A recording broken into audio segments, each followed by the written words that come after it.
Hey you guys, it's Teresa and welcome back to my channel.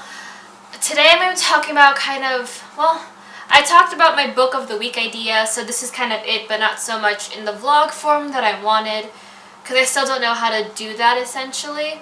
So right now we're just going to do it with a book of the week, what am I currently reading kind of situation. So let's just kind of jump right into it. So I just wanted to say ahead of time, I'm really sorry for not having the video. My writing vlog was supposed to go up a couple Wednesdays ago, I believe. Let's see. Today's the 23rd, so I'm assuming like around the 12th-ish, but that didn't happen. My mental health kind of took a little bit of a dip, and I lacked all kinds of energy and was just feeling really down on myself for some reason. I just couldn't get out a video, didn't have the energy to do it. So pushed back to this previous Wednesday, the 22nd, and we're back on schedule. I'll make sure to keep up with it as much as I can, and I think my cat's in the shop, or he was in the shop, but that's okay.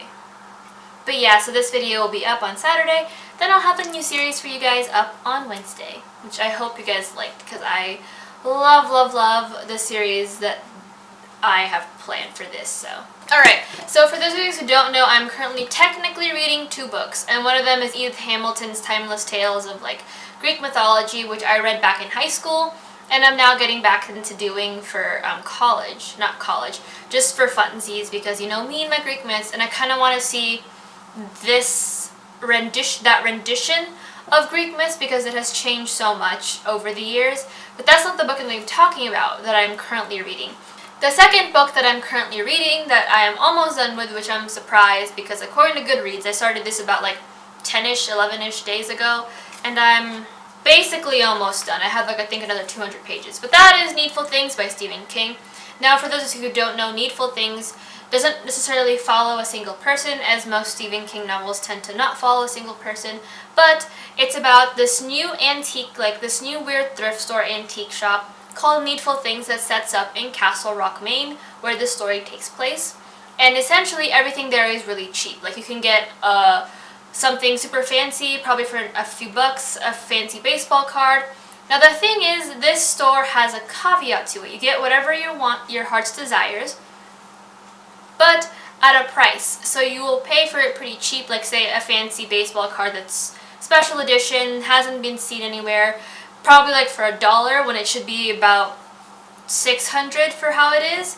So you pay the $1, but you also have to do a deed for it in order for you to fully pay it off. And as usual, per Stephen King style, everything starts to ramp up and it gets really worse really fast. Now, I'm not completely finished with this book. Like I said, I have, I think about, a little over 200, maybe about 100 or so pages left. And let me tell you, so this book starts out really slow. This isn't going to be a tea talk or anything. This book starts out really slow, much like most of Stephen King's books. So if you are expecting a really fast-paced kind of read, definitely don't read this. It's not the fastest. Stephen King's novels are winding. His passages are very winding.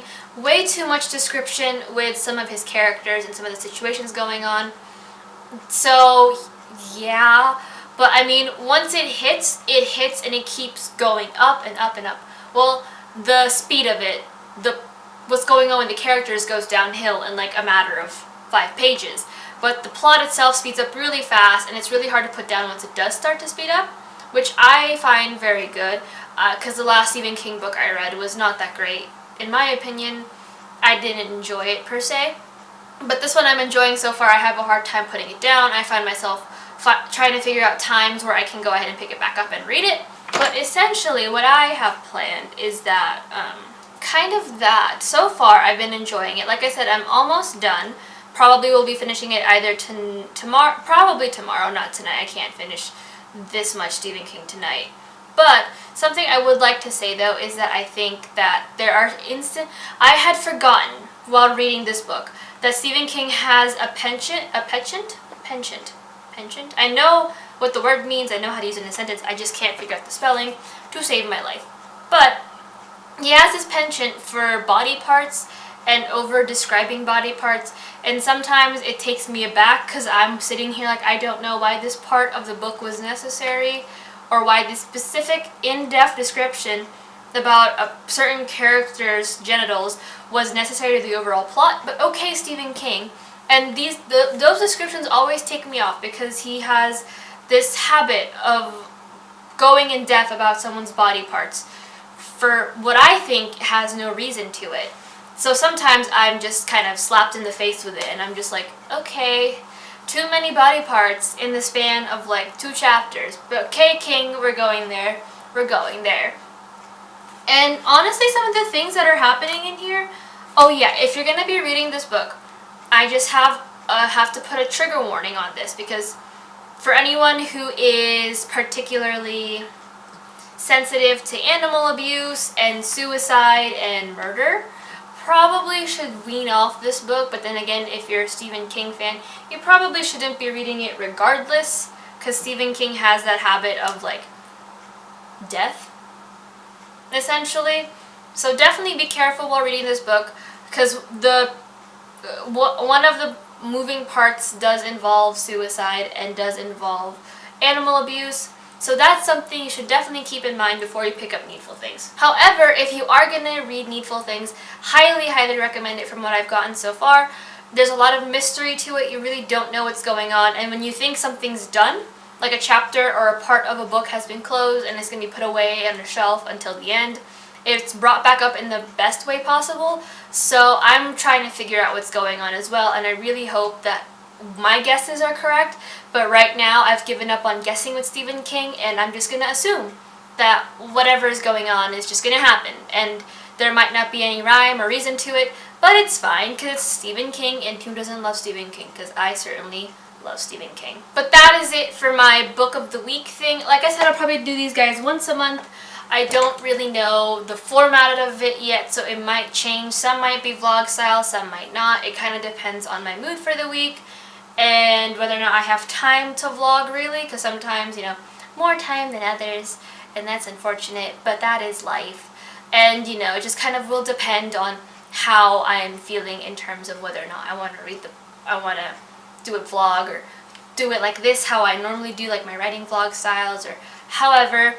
And I guess sometimes there may be books of the week. Like I said, I do sometimes read 2 books at the same time, but like I said, it's all based on something. But if you guys have a book you want me to do like a book of the week thing too, that I've been kind of reading for the week and want to have some thoughts on, but won't do a full-on review on my channel, leave those down below. I do love suggestions. But other than that, I will see you guys on Wednesday with my new series. And hit like if you like these videos. Subscribe. I upload every Saturday and Wednesday unless something happens. But I'll try to keep you guys updated on like Twitter or something. All of my social media links and handles are down below. They're all Bookish Therese. So feel free to follow me. And other than that, I'll see you guys, like I said, on Wednesday. Bye.